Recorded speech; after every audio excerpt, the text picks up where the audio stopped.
Welcome to the Teach, Inspire and Grow podcast, the show where we dive deep into all things early years swimming, purposeful play, and child-centered aquatic education.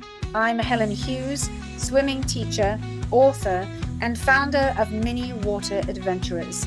And I'm Alice, water safety advocate, swim mum, and someone who loves talking all things swim, especially when it comes to rethinking what water confidence and safety really mean for our little ones. I recently saw a video on social media. Now, I've seen a variation of these types of videos on many occasions, but this particular one, as a mum and a swimming teacher with over 30 years of experience, really brought tears to my eyes. It showed a baby, maybe 10 months old, floating on her back during what appeared to be a survival lesson. To someone unfamiliar with early years swimming, it might have looked like success, but what I saw and felt was very different. Yeah, I think a lot of us have seen these. The baby's floating, but she's crying, and when you look closer, she's stiff, her toes are pointed, her hands are opening and closing repeatedly. That's not relaxation. That's a little body trying to cope. Exactly. And the one moment that hit me hardest, the baby closed her eyes. The instructor immediately said, "Open your eyes, look at me," and my heart just sank. This wasn't calm. It wasn't trust. It was a baby in distress who had learned to stay still just to avoid inhaling water. So let's talk about what's really going on here. These types of flip and float programs, ISR, infant, aquatics, others, they've been around since the 60s. They claim they're teaching self-rescue, right? They do. But the hard truth is, if these methods were working, if babies really were being drown-proofed, we'd see a drop in drowning rates. But that's not what's happening. In fact, in England, child drowning deaths doubled from 2019 to 2023. Doubled. Despite the rise of these survival-based lessons, the reality is most drownings still happen due to lack of adult supervision, not because a baby didn't float.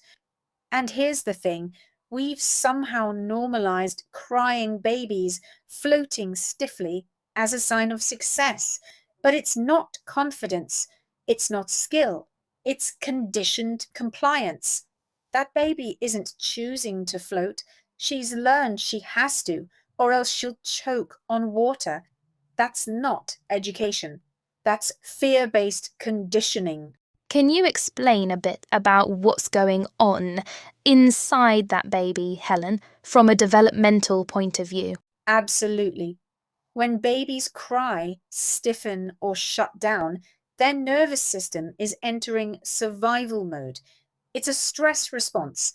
The body is bracing, and if you see them go quiet, close their eyes, or freeze, it's often not calm, it's dissociation. That's so important because we can mistake silence for serenity, but it could be shut down. Yes, and when instructors say, "Open your eyes," while the child is shutting down, they're missing that the child isn't choosing to disengage, they're overwhelmed.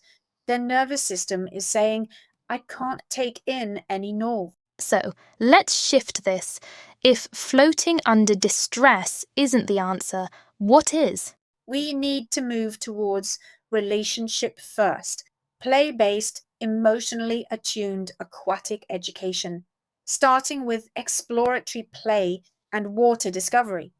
The water should be a place of curiosity and co-regulation, not compliance. Love that. So letting babies splash, pour water, reach for toys, letting them lead, explore, connect. Yes, we use rhythm, gentle movement, songs, sensory play.